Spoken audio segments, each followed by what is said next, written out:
10. Types of witches, all bad. So basically, when you start and you enter the doors of witchcraft, you're always on top. You're always in the white witch category. They even color-coded. And then from there, depending on you, you can start going lower and lower and lower. Now, there's many types of witches. They cover basically the different aspects of nature. Now, the following list was compiled by Cosmopolitan.com. You have coven-based witches, solitary witch, hereditary witch, crystal witch, cosmic witch, green witch, hedge witch, plant witch, gray witch, eclectic witch, folk witch, baby witch, sex witch, sea witch, ceremonial witch, house witch, hearth witch, kitchen witch. Sandwich. In the kitchen that is made. Very good. I really like that. 9. Who wrote the Bible, God or man?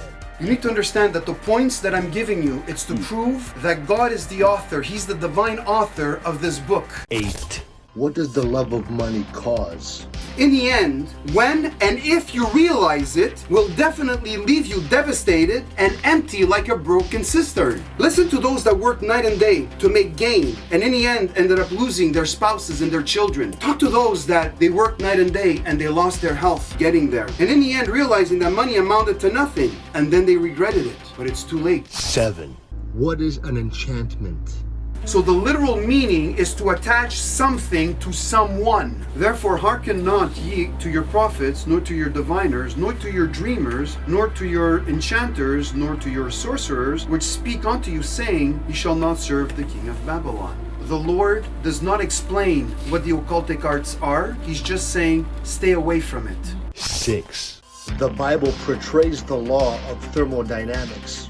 It's description in Genesis of a creator who is no longer creating. Thus the heavens and the earth were finished, and all of the host of them. Now God spoke this universe into existence basically in one moment, and then just rearranged stuff when the creation was actually done. 5.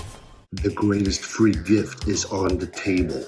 Jesus answered and said unto her, if thou knewest, underline this, the gift of God, and who it is that saith to thee, give me to drink, thou wouldest have asked of him, and he would have given thee living water. Jesus answered and said unto her, whoso drinketh of this water shall thirst again, but whoso drinketh of the water that I shall give him shall never thirst.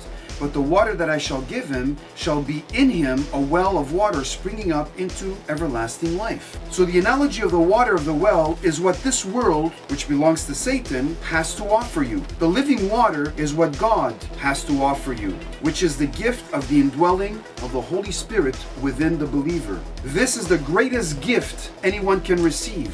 4. I dare you to pray this. Look up and say, Lord, I don't believe in you. I've heard about you, but you know what? If you exist, I need you in my life. I need for you to come and save me if you got what it takes to actually pray that prayer. 3. Is life on earth a test? The answer is an absolute yes. Life on earth is a test. A test to see if you will, of your own free volition, love God with all your heart, soul, mind, and strength, basically with all of your being. That's what God is looking for. From the beginning, the tempter, the dragon, that old serpent, which is the devil and Satan, will do anything and everything in his power to turn you away from the Lord God that created heaven and earth. This is what's happening. 2.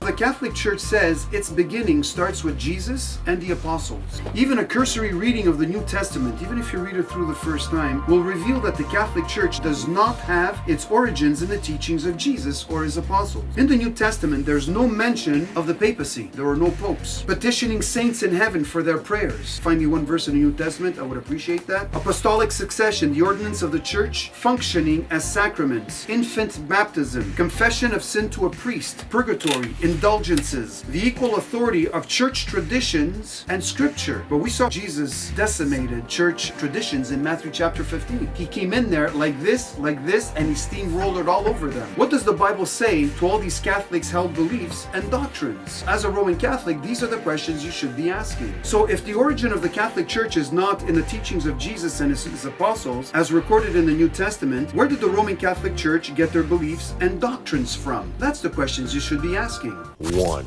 There's only one real way to renew ourselves. I was an old man born under Adam, and all of a sudden now, when I accept the Lord Jesus Christ, Paul says, put on the new man which after God is created in righteousness and true holiness. Now today, the righteousness that we have is a gift that God gives us. You'll find that in Romans chapter 5. And then when you get to Colossians 3:10, and having put on the new man which is renewed in knowledge after the image of him that created him. So we're also renewed in knowledge. So the renewal of knowledge that we have is a renewal of knowledge of God. The Holy Spirit opens my eyes, gives me the wisdom, knowledge, and understanding, points to the scriptures, which actually points to Jesus Christ. Because it's through Jesus Christ that we have our salvation.